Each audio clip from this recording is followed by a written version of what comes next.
Hello दोस्तों, आप लोग कैसे हैं। उम्मीद करता हूँ आप लोग सभी लोग ठीक होंगे। तो दोस्तों आज हम लोग कक्षा 6 के विज्ञान के 10 महत्वपूर्ण प्रश्नों को समझने वाले हैं। क्लास में बने रहिएगा। चलते हैं, प्रश्नों को हम समझते हैं। क्या प्रश्न दिया है दोस्तों। हमारा पहला प्रश्न कह रहा है, पौधों का कौन सा भाग मिट्टी के अंदर होता है। समझना दोस्तों ध्यान से। कह रहा है, पौधों का कौन सा भाग मिट्टी के अंदर होता है।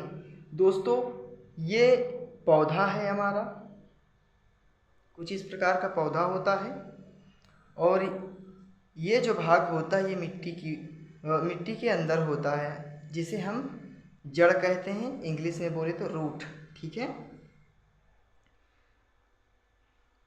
हमारा प्रश्न कहता है कि पौधों का कौन सा भाग मिट्टी के अंदर होता है। हमारे ऑप्शन भी दिए गए हैं दोस्तों, पत्ती, तना, जड़, पुष्प। तो दोस्तों पौधों का जो निचला भाग होता है अर्थात जो जड़ होता है वही मिट्टी के अंदर होता है। ठीक है, तो इसका राइट आंसर हो जाएगा जड़। ठीक है भैया। अगले प्रश्न की ओर चलते हैं। दूसरा प्रश्न हमारा कहता है, निम्न में से कौन निर्जीव है। निर्जीव और सजीव के बारे में थोड़ा हम डिस्कस करते हैं। निर्जीव किसे कहते हैं और सजीव किसे कहते हैं। सजीव की बात पहले हम करते हैं, सजीव किसे कहते हैं। तो सजीव की बात करें भैया तो सजीव वे होते हैं जिनके अंदर जान होती है। साधारण भाषा में यही होगा कि जिनके अंदर जान होती है, जो स्वतंत्र रूप से जीवित होते हैं, वे क्या कहलाते हैं, सजीव होते हैं। और इसको अपोजिट कर दो तो निर्जीव का क्या होगा। निर्जीव वे होते हैं जिनके अंदर जान नहीं होती है, जो पूर्ण रूप से स्वतंत्र नहीं होते हैं। ठीक है, तो इसका राइट आंसर क्या हो जाएगा भैया। हमारे ऑप्शन दिए गए हैं। पहला ऑप्शन हमारा काई, दूसरा है कीट, और तीसरा है मेज, चौथा है मेंढक। कह रहे काई। काई आप लोग जानते ही होंगे, आपके क्षेत्र में होंगे, तालाबों में जहाँ पर हैंडपंप होते हैं उसके बगल में ईंटों में लगे होते हैं काई। ठीक है, व्यवस्थित रूप से हरे जो होते हैं। ठीक है, उन्हीं को हम क्या कहते हैं, काई। तो काई तो हो नहीं सकता क्योंकि वो क्या है, एक प्रकार का सजीव है। जो कीड़े मकोड़े होते हैं, कीट, वो भी क्या है, एक प्रकार से सजीव होते हैं। बात करते हैं मेज की, तो मेज ही हमारा क्या होगा, निर्जीव होगा, क्योंकि मेज लोहा, लकड़ी, जो सूखी लकड़ियाँ होती हैं, ये सब क्या है भैया, निर्जीव होते हैं। ठीक है, मेंढक तो हो ही नहीं सकता।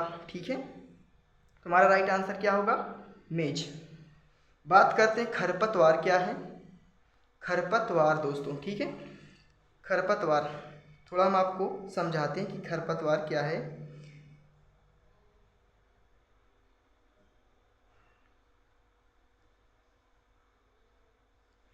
दोस्तों आप लोग अपने गांव के आसपास के जंगलों में या पेड़ पौधों में देखा होगा, पीपल के पेड़ में, महुए के पेड़ में या आम के पेड़ में अक्सर आप लोग देखे होंगे कोई दूसरा पौधा नया उग जाता है। जैसे आम का पौधा है तो वहाँ पर नीम का पौधा उग जाता है और पीपल का पौधा उग जाता है। मतलब अनेक प्रकार के पौधे उसके जोड़ पर क्या होते हैं, उग जाते हैं। तो समझते हैं कि हम खरपतवार क्या होता है। खरपतवार को हम सरल भाषा में कहें कि खरपतवार होता क्या है, जो पौधे खेत, बगीचे तथा गमलों में स्वतः उगते हैं उसे खरपतवार कहते हैं। दोस्तों आप लोगों ने देखा होगा, जब हम खेत की बुआई करते हैं, मान लो गेहूँ जब हम बोते हैं तो केवल हम गेहूँ के बीज डालते हैं, उसके साथ साथ दोस्तों खेत में बहुत सारे घासें उग जाती हैं, डामर उग जाती हैं। ठीक है, तो सब क्या है, खरपतवार है, जो बिना बोए उगे उसे हम क्या कहते हैं, खरपतवार भैया। ठीक है, समझ में आया। तो इसकी परिभाषा हम देखते हैं। जो पौधे, यहाँ लिखेंगे, जो पौधे खेत, बगीचे तथा गमलों में, कहाँ पे, गमलों में स्वतः, स्वतः का मतलब होता है भैया बिना लगाए, जो अपने आप से उग जाए। ठीक है, तो हमने लिखा जो पौधे खेत, बगीचे तथा गमलों में स्वतः उगते हैं, स्वतः उगते हैं, उसे क्या कहते हैं बेटा? खरपतवार, खरपतवार। ठीक है, उसे खरपतवार कहते हैं। इतनी बात समझ में आई भैया? आगे चलते हैं अगले प्रश्न की ओर। हमारा अगला प्रश्न है चौथा नंबर, कह रहा है संधि किसे कहते हैं? विज्ञान की दृष्टि से देखा जाए तो संधि क्या होती है? थोड़ा हम आपको समझा दें कि विज्ञान की दृष्टि से संधि किसे कहते हैं। संधि उसे कहते हैं बेटा जो जोड़ होता है। जैसे कि हमारा ये अंगुली है, अंगुली हो गया, ये जो हमारी अंगुली है, अंगुली पर हमारे कितने जॉइंट हैं? 3 जॉइंट है बेटा। ठीक है, पहला जॉइंट यहाँ से ये, और दूसरा ये वाला, तीसरा यहाँ से। ठीक है, तो कहने का मतलब है शरीर के किसी भी भाग पर जॉइंट हो सकता है। जैसे गर्दन हो गया, कमर हो गया, हमारे जो पैर के अंगूठे हैं वहाँ पर भी जॉइंट अनेक प्रकार के हैं। ठीक है बेटा, तो संधि किसे कहते हैं विज्ञान की दृष्टि से? तो हम परिभाषा इसकी लिखते हैं। परिभाषा होगी इसकी, शरीर के किसी भी भाग पर उपस्थित जोड़ों को ही संधि कहते हैं। फिर से समझना, कह रहा है शरीर के किसी भी भाग पर उपस्थित जोड़ों को ही संधि कहते हैं। ठीक है बेटा, समझ में आया? परिभाषा लिखते हैं इसकी, देखो, कह रहा है शरीर के किसी भी भाग पर, किसी भी भाग पर उपस्थित जोड़ों को ही क्या कहते हैं भैया? संधि कहते हैं। क्या कहते हैं? संधि कहते हैं। आया समझ में दोस्तों? ठीक है, आगे चलते हैं अगले प्रश्न की ओर। अगला प्रश्न हमारा 5वां। तो 5वें प्रश्न की ओर चलते हैं। क्या कह रहा है? ये तो सभी को आ जाएगा, ध्यान से देखो बेटा। कह रहे केंचुओं का मुख्य भोजन क्या है? भैया अगर हम बात करें कि मनुष्य का मुख्य भोजन क्या होता है, जो उसके खाने योग्य होता है, जो उसको खा सकता है। अभी हम कह दें मनुष्य को लकड़ी खिलाएं, वो खाएगा? दोहा खिलाएं, खाएगा? नहीं खाएगा। उसके खाने के लिए मतलब जो उसकी जो आवश्यकता है उसी को तो वो खाएगा।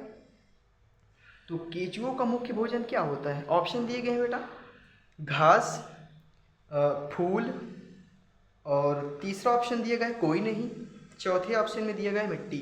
तो इनमें से कौन सा होगा? कमेंट करके बताइए। तो इसका राइट आंसर हो जाएगा दोस्तों मिट्टी। ठीक है, अगले प्रश्न की ओर चलते हैं बेटा।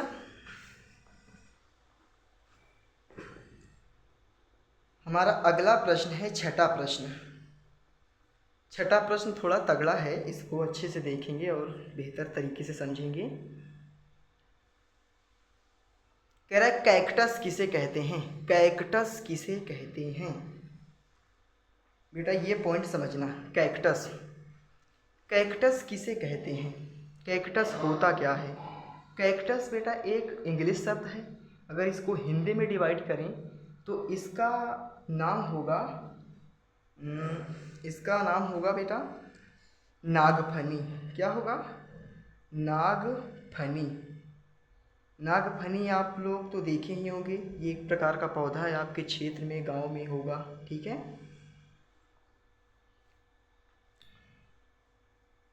नागफनी बेटा कुछ इस प्रकार का होता है, कुछ इस प्रकार का।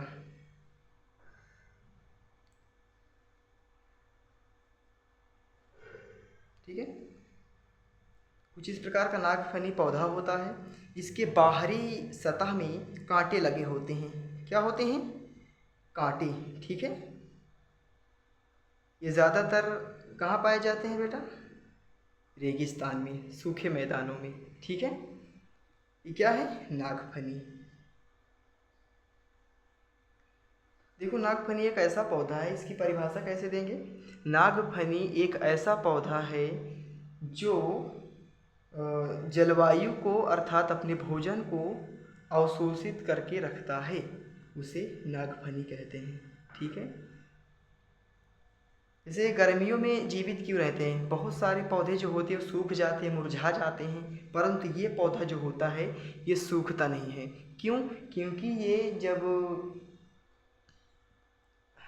जलवायु का मौसम होता है, ठंडा मौसम होता है, तो उसमें क्या करता है? ये पानी और खनिज जितने भी इसके पोषक तत्व हैं उसको ये अपने अंदर स्टोर कर लेता है, अवशोषित कर लेता है। ठीक है, और गर्मी आते आते पूरी तरह से ये क्या होता है? व्यवस्थित कर लेता है अपने आप को। ठीक है, जिस प्रकार मनुष्य जो होते हैं अर्थात व्यक्ति जो होते हैं,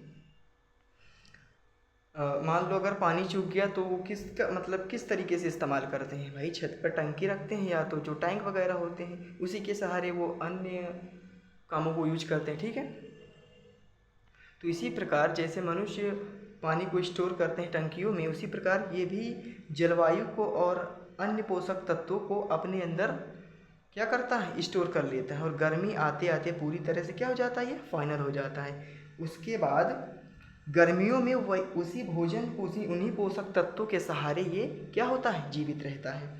तो चलते हैं इसकी परिभाषा की ओर। परिभाषा इसकी क्या होगी बेटा? देखते हैं। हाँ, इसकी परिभाषा हम लिखते हैं, यहाँ से लिखेंगे कैक्टस,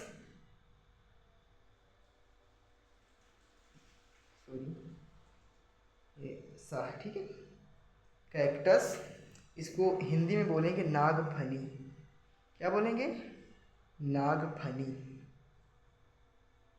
कैक्टस एक अवशोषक पौधा है, अवशोषक पौधा है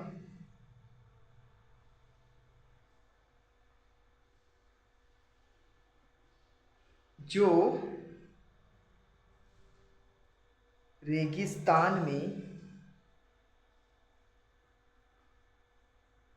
सर्वाधिक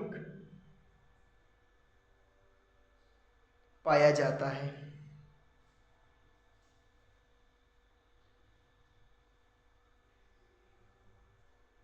ठीक है भैया, इसकी परिभाषा हो गई। कह रहा है कैक्टस अर्थात नागफनी एक अवशोषक पौधा है जो रेगिस्तान में सर्वाधिक पाया जाता है। कहाँ पाया जाता है सबसे ज़्यादा?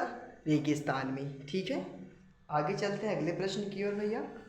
हमारा अगला प्रश्न कहता है शुष्क बर्फ किसे कहते हैं? भैया बर्फ तो आप लोग जानते ही होंगे, बर्फ कितने प्रकार की होती है। साधारण भाषा में कहें तो बर्फ दो प्रकार की होती है, एक चट्टान के रूप में होती है, एक पाउडर के रूप में होती है। ठीक है, जो मार्केट में मिलते हैं चट्टान के रूप में वो एक साधारण बर्फ़ है, और जो शुष्क बर्फ़ है जिसे हम ड्राई आइस कहते हैं। जैसे कभी आपने ख़रीदे होंगे ग्लूकोन डी, ग्लूकोन डी में क्या कौन सा बर्फ़ होता है बेटा? शुष्क बर्फ़। ठीक है, और जैसे उदाहरण मान लो इनो हो गया, तो ये सब पानी से जब क्रिया करते हैं तो ये जलवाष्प में बदल जाते हैं, और जलवाष्प में बदलते ही ये ठंड का रूप ले लेते हैं। ठीक है, ठंडक का रूप ले लेते हैं। ठीक है दोस्तों, तो शुष्क बर्फ किसे कहते हैं? शुष्क बर्फ होता क्या है? ठीक है, शुष्क बर्फ क्या होता है बेटा? ऑप्शन दिए गए हैं CO2, CO2 को कहते हैं, CO2 को मतलब कार्बन डाइऑक्साइड। दूसरा ऑप्शन दिया हाइड्रोजन, तीसरा ऑप्शन है नाइट्रोजन, और चौथा ऑप्शन है कोई नहीं। तो इसका राइट आंसर होगा पहला। ठीक है, कार्बन डाइऑक्साइड। ठीक है बेटा, अगले प्रश्न की ओर चलते हैं। अगला प्रश्न हमारा क्या कहता है? 8वां प्रश्न, अरे पानी में तैरने का सिद्धांत किस वैज्ञानिक ने दिया? ये महत्वपूर्ण प्रश्न है बेटा। आपके परीक्षा में आ भी सकता है। ठीक है, इसको टिक कर लीजिए। कह रहे पानी में तैरने का सिद्धांत किस वैज्ञानिक ने दिया? हमारे ऑप्शन दिए गए हैं। पहला ऑप्शन है न्यूटन, दूसरा ऑप्शन है आर्किमिडीज, तीसरा ऑप्शन है आर्यभट्ट, चौथा ऑप्शन है आइंस्टीन। तो इसका राइट आंसर होगा बेटा सेकंड, आर्किमिडीज। ठीक है, अगले प्रश्न की ओर चलते हैं। 9वां प्रश्न क्या है हमारा? कह रहे विलेय और विलायक किसे कहते हैं? इसको थोड़ा ध्यान से समझना। हम एक बर्तन बना लेते हैं बेटा, कुछ इस प्रकार का। ये हमारा क्या है? बर्तन है। ठीक है, ये हमारा क्या है? बर्तन है। इसके अंदर हम डाल दिए पानी यानी द्रव। ठीक है, इसके अंदर हम डाल दिए पानी अर्थात द्रव, इसमें हम पानी भर दिए। ये क्या है भैया? पानी, इसे हम द्रव भी कह सकते हैं। ठीक है, जब इसमें इसके अंदर हम पानी डालेंगे और ऊपर से हम क्या डाल देंगे? चीनी के कण। ठीक है, क्या डाल देते हैं इसमें हम? 1 चम्मच चीनी। ठीक है, चीनी, ध्यान से समझना भैया। विलेय और विलायक किसे कहते हैं? ये साधारण भाषा में हम बता रहे हैं, आपको समझना। बहुत सिंपल इसकी परिभाषा होगी। कह रहा है विलेय, विलेय किसे कहते हैं? तो विलेय वे पदार्थ होते हैं जो किसी द्रव में घुलने का गुण रखते हैं, अर्थात पिघलने का गुण रखते हैं बेटा। क्या कहलाते हैं? विलेय कहलाते हैं। ध्यान से समझना, फिर से समझना। क्या कह रहा है? विलेय किसे कहते हैं? विलेय वे पदार्थ होते हैं जो किसी द्रव में अर्थात पानी में घुलने का गुण रखते हैं। क्या कहलाते हैं? विलेय कहलाते हैं। ठीक है, ये बात तो हमारी हो गई। बात करते हैं अगले की, विलायक की। विलायक क्या होता है? तो विलायक की परिभाषा कैसे देंगे? विलायक, विलायक वे पदार्थ होते हैं जो किसी वस्तु को अपने अंदर या अपनी ओर घुलाने का प्रयास करते हैं, घुलाने का गुण रखते हैं। क्या कहलाते हैं? विलायक। फिर से समझना, विलायक वे पदार्थ होते हैं जो किसी वस्तु को घुलाने का काम करते हैं। क्या कहलाते हैं? विलायक कहलाते हैं। ठीक है बेटा, इतनी बात समझ में आई। तो इसकी परिभाषा हम लिख लेते हैं। सबसे पहले विलेय की लिखते हैं।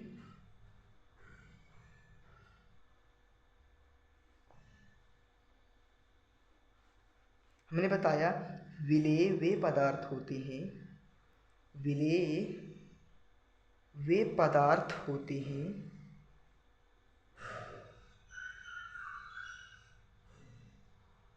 जो किसी द्रव में, द्रव या पानी में घुलने का गुण रखते हैं।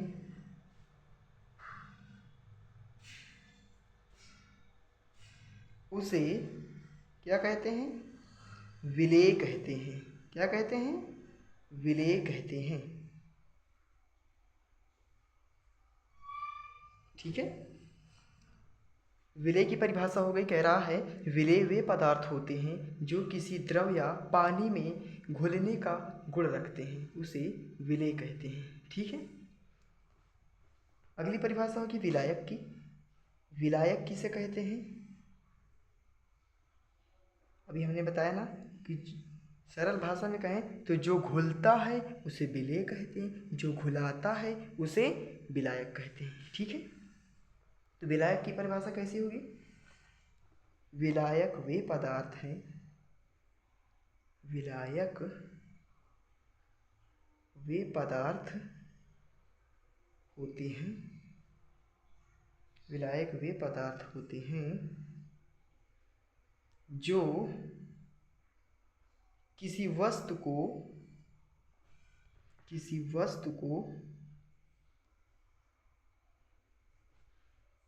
घुलाने का काम करते हैं।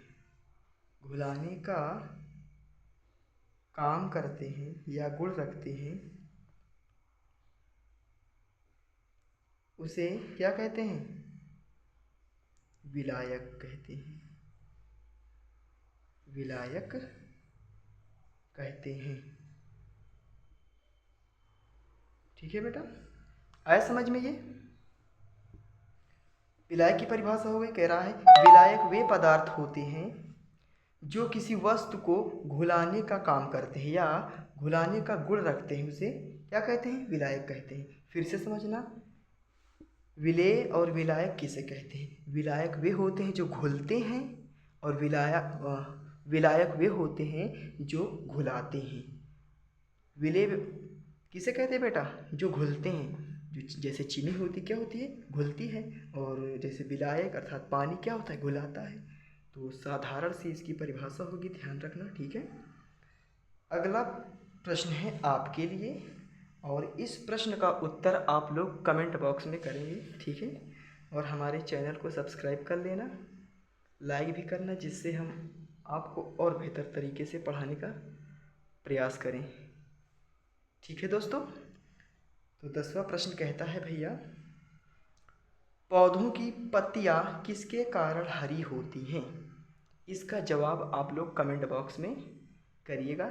ठीक है भैया, आज के लिए इतना ही। बाय।